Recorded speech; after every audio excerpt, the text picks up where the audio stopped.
Então, primeiro a gente tem o quê? Para poder ter a cobrança do tributo, primeira coisa que tem que ter é uma lei prevendo o fato gerador, prevendo a obrigação tributária. Só essa lei, na verdade, não faz surgir obrigação nenhuma, né? Quando o contribuinte pratica o fato gerador, né, aí vai nascer a obrigação tributária dele.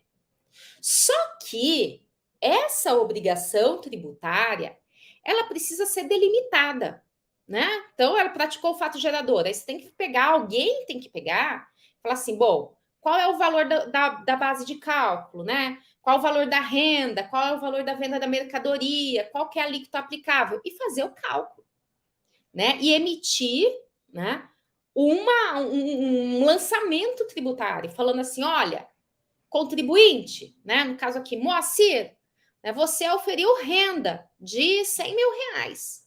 Então, eu vou aplicar aqui a alíquota aqui de 27,5%, você tem que pagar 27.500 reais. Né? E comunica o Moacir, tá? Então, o tempo que o fisco tem para fazer esse lançamento tributário é o tempo de 5 anos, que é a decadência. Então, ocorre a decadência quando o fisco não faz esse lançamento tributário dentro do prazo ali de 5 anos. Então, esse é um argumento que você pode utilizar, primeira coisa, até quando eu dou aula, né? Hoje até compartilhei lá no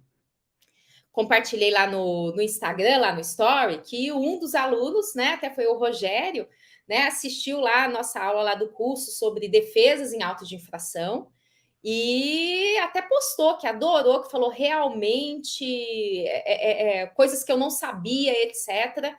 Né? E eu ensino, quando você pega um auto de infração, que é que você tem que olhar, né? Porque quando tem uma cobrança tributária da autoridade administrativa, essa cobrança tributária, muitas vezes, vem cheia de erro, tá? Vem fora do prazo, vem sem trazer os elementos de prova, vem sem indicar qual é o artigo de lei, ou seja, o fundamento legal, né? Então, traz ali, vem às vezes com erro de cálculo, né? E vem ali fora de prazo, como eu falei, né? Então, eu traço um roteirinho para fazer uma análise aí desse lançamento, desse auto de infração e identificando todas as irregularidades.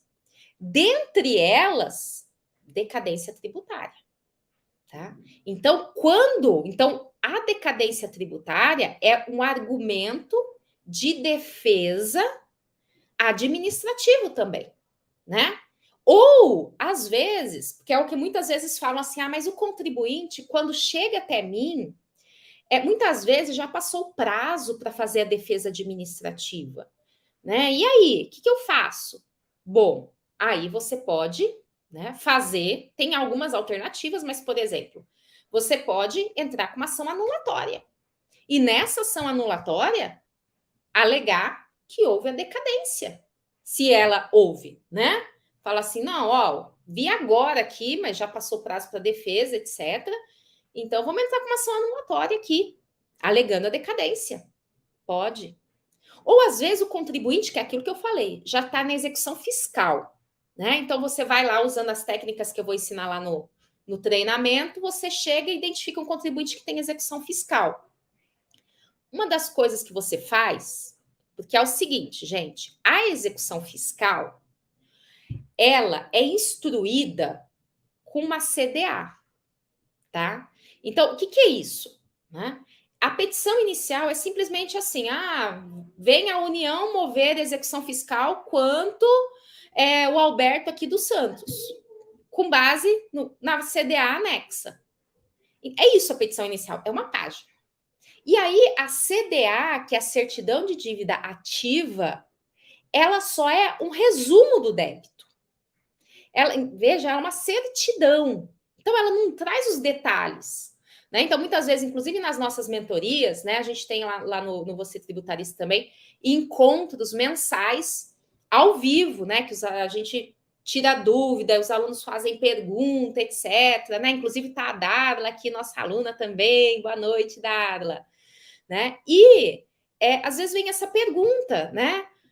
O cliente está tendo uma execução e na execução fiscal, na CDA, está escrito Sistema S. Como é que eu faço a defesa? Fala assim, bom, além de examinar aqui várias coisas que a gente está falando, né? Por exemplo, você vai ver, por exemplo, se não prescreveu, né? Prescrição. Ah, tá aqui a Carmen, né, Carmen? Eu sei que é com C, é Carmen, né? Carmen ou Cíntia, eu acho que é Carmen. A tributário para todos. Né? Então, assim, você olha se a execução foi proposta no prazo certo. Primeira coisa, se não houve prescrição. Né? Se é sistema S, bom, eu sei que tem a tese dos 20 salários mínimos. Eu posso usar ela como defesa na execução fiscal. Tá? Então, assim, as teses que a gente aprende para recuperar crédito também são teses de defesa também. Mas como é que eu vou saber o que ele está alegando aqui? Se foi um erro, se foi falta de recolhimento menor, se está certa essa cobrança, como é que eu sei? Você vai ter que pedir, vai ter que requisitar o processo administrativo. Tá? E aí, quando você pega o processo administrativo, então você vai olhar também se não teve decadência. Certo? Então, vejam só, decadência e prescrição são matérias de defesa, né? Então, são matérias de defesa para anulatória, para mandado de segurança também, né? Às vezes está sofrendo um ato coator lá e é de um tributo prescrito, né? Então, de repente, ó, o Gabriel está até perguntando: e ação anulatória por perda de prazo para pagamento de multa e retirada de mercadoria apreendida? Cabe? Cabe até mandado de segurança, Gabriel, né? Considerando que a mercadoria não poderia ficar apreendida ali, né? Então, cabe mandado de segurança se você tiver aí dentro do prazo de 120 dias aí do ato coator, certo? Se não tiver, aí ação anulatória também, certo?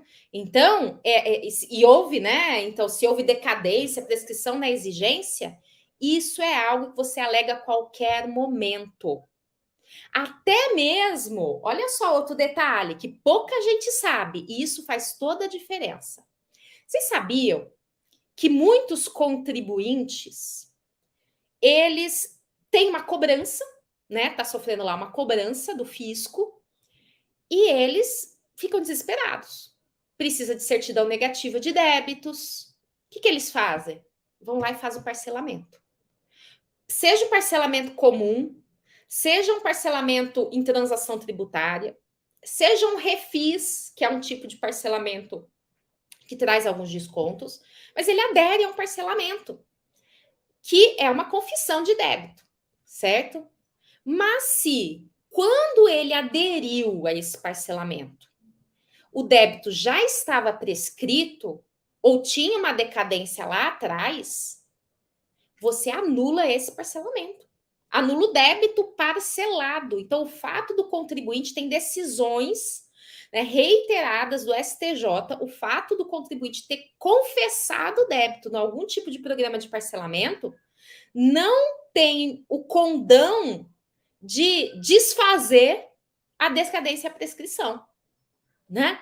Então, vejam só, tudo isso só para chamar a atenção de vocês de como que são importantes esses temas, né? Então, veja só, voltando aqui para o nosso slide, a decadência, ela ocorre quando o lançamento tributário, que é isso, lançamento tributário significa notificar o contribuinte, né? Seja pessoalmente, seja por carta, né? De que ele tem um débito, tá? É claro que se o próprio contribuinte declarou e não pagou, né? Então, às vezes é o quê? É meu imposto de renda. Eu fui lá, fiz a minha declaração do imposto sobre a renda, mas não paguei a DARF. Se o fisco concorda com o valor que eu declarei, ele não precisa fazer um lançamento, porque eu já calculei aquilo ali. Então já não tem que falar em decadência. Ele vai ter um prazo para cobrar, que é um prazo de prescrição tributária. Então vamos pensar isso. Para fazer o lançamento é decadência. E para cobrar na execução fiscal é prescrição, né? E, inclusive, gente, nos processos administrativos, veja o que eu falei aqui, que é outra coisa muito comum também. O contribuinte tem que ser notificado pessoalmente ou por carta. E a notificação por edital? Assim, não, o cliente foi notificado por edital. Edital é subsidiária. O que significa isso? Se você tenta e não consegue fazer intimação pessoal ou por carta, é que pode ser a por edital. Ou seja, o contribuinte não estava no endereço dele, sabe? O endereço dele é na na Avenida Sumaré, número 510. O fisco vai lá e lá não tem nada. Opa, aí como é que ele faz? Aí ele publica um edital. Mas é muito comum o contribuinte estar no endereço dele regularmente e o fisco manda a carta para o lugar errado e aí depois faz por edital. Você anula essa intimação por edital. E como não houve essa notificação, se já passou 5 anos, ó, tchau, tchau.